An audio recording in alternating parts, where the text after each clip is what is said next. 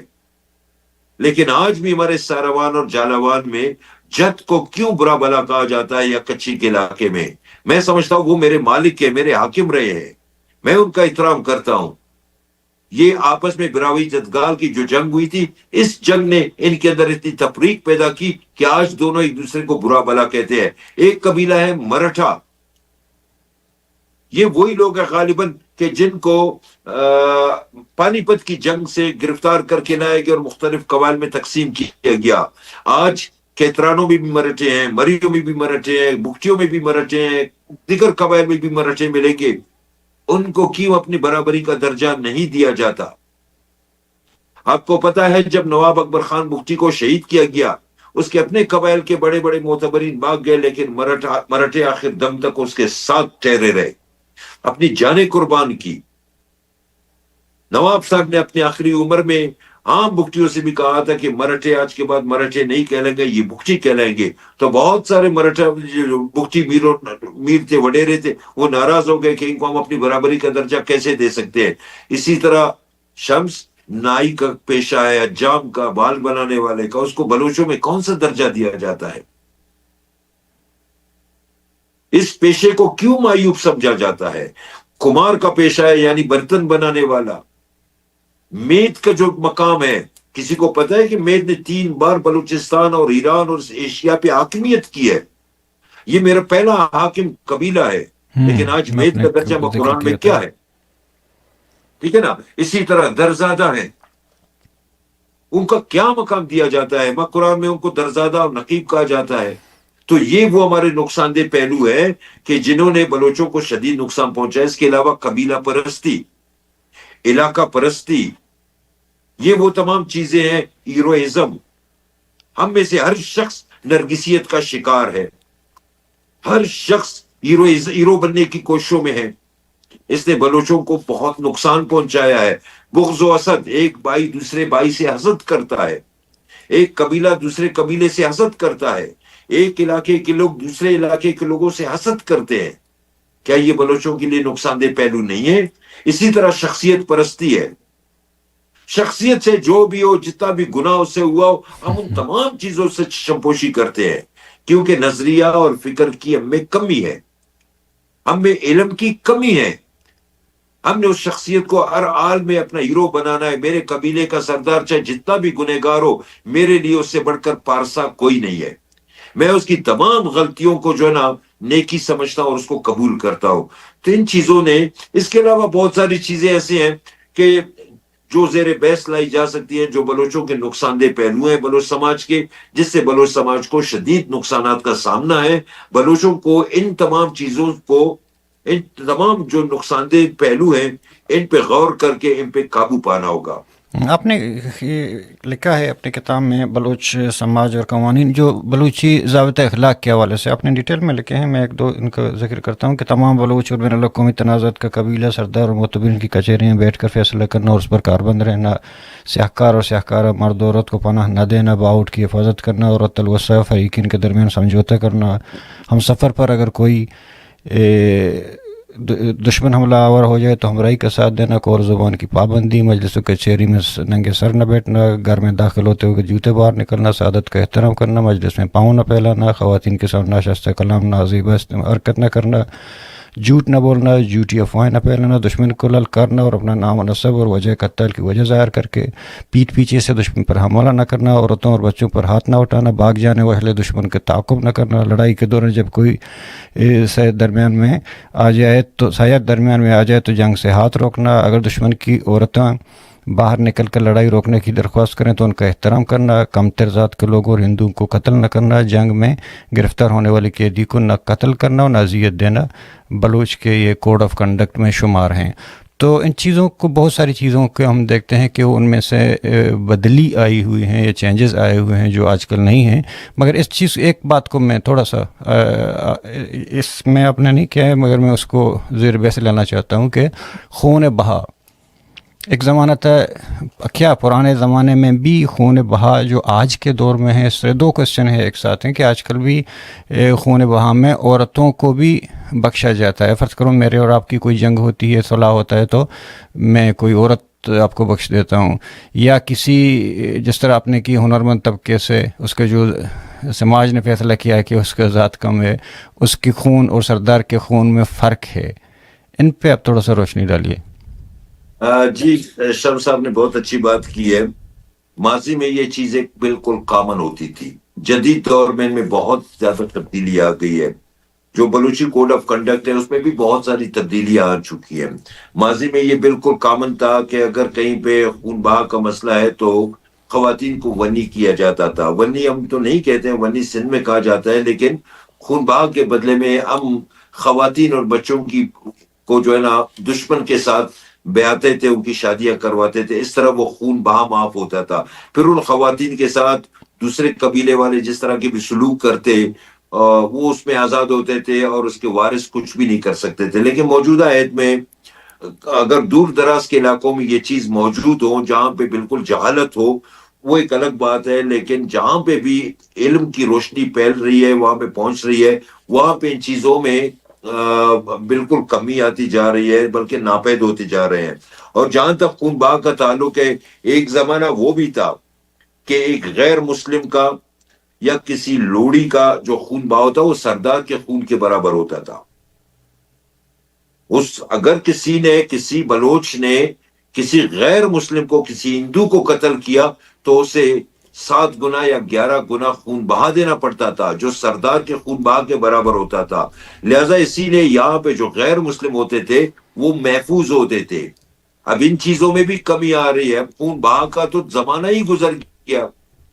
اب تو یہ ہے کہ جو پاکستانی قوانین ہیں، عدالتیں ہیں، وہی یہاں پہ سارے فیصلے کرتے ہیں. پولیس ہے وہ نہ خون بہا پہ راضی ہوتے نہ کچھ، وہ جس طرح چاہے اپنی مرضی سے ان چیزوں کے فیصلے کرتے ہیں. کہیں پہ عدالتیں بک جاتی ہیں، کہیں پہ وکلا بک جاتے ہیں، کہیں پہ ججز بک جاتے ہیں. جو مقتول ہوتا ہے وہ مقتول ہی رہتا ہے، جو قاتل ہوتا ہے وہ آزاد ہو کے پھر رہا ہوتا ہے. لیکن ماضی میں کم از کم یہ ایک چیز تھی کہ برابری کی سطح پر خون بہا وصول کیا جاتا تھا. اگر مظلوم طبقات کو، کمزور طبقات کو کوئی نقصان کسی بلوچ کے ہاتھوں پہنچتا تو اس کا خون بہا سردار کے خون بہا کے برابر کر دیا گیا تھا. یہ نصیر خان نوری کی عہد تک یہ قوانین موجود تھے.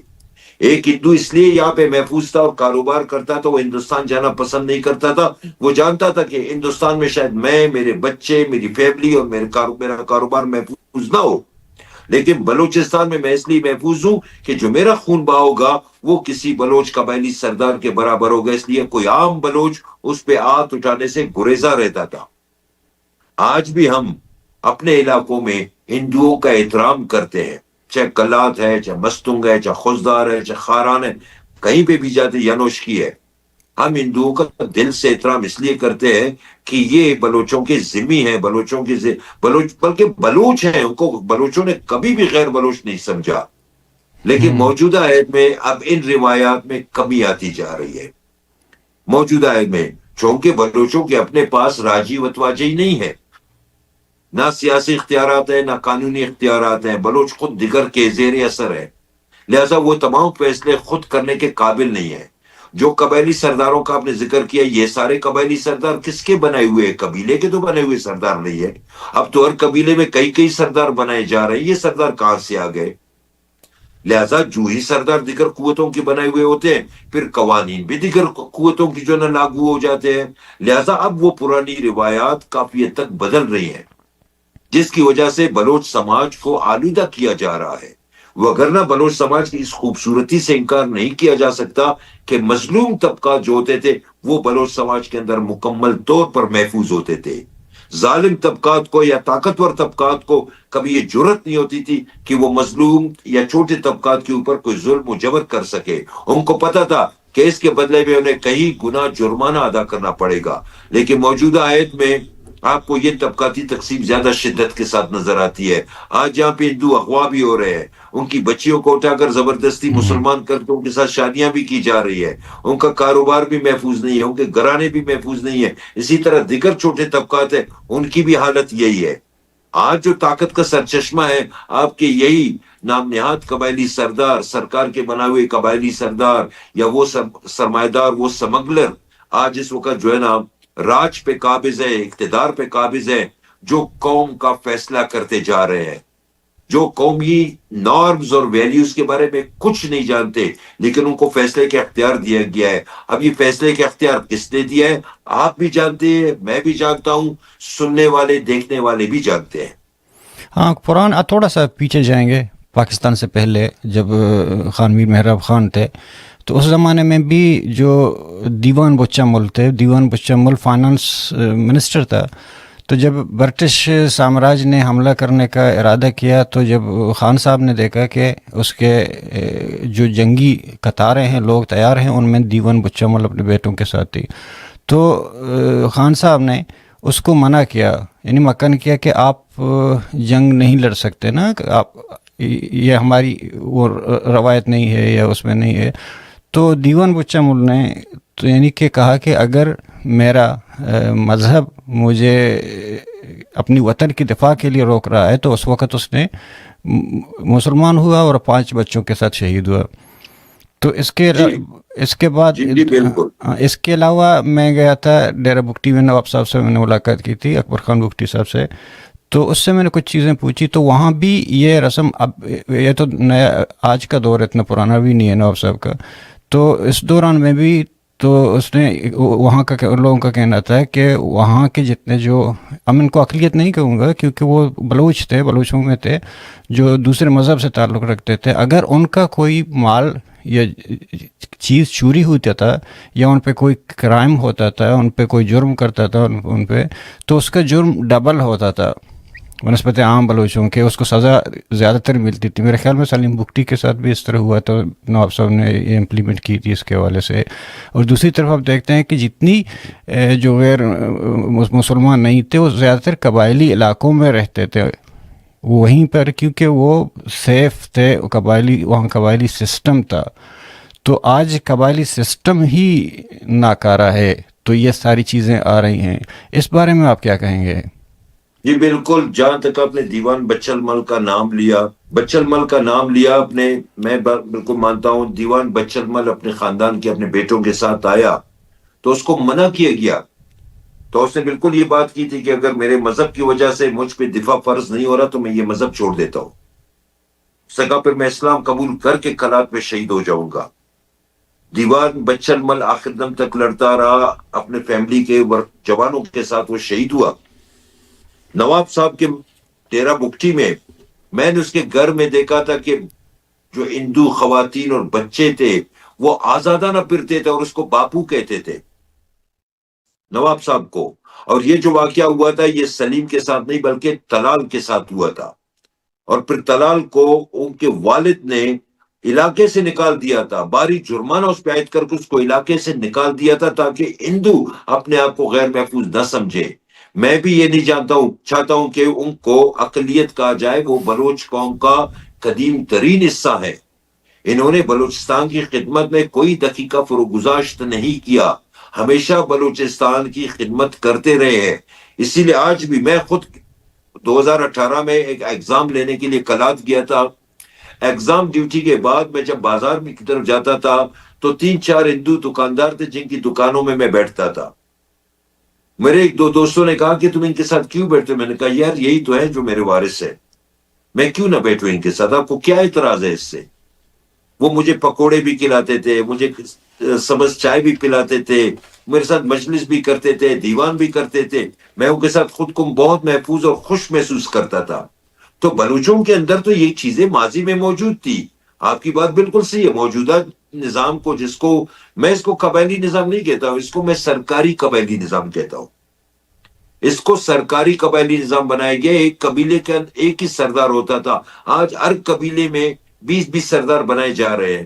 یہ سردار کس نے بنائے ہیں؟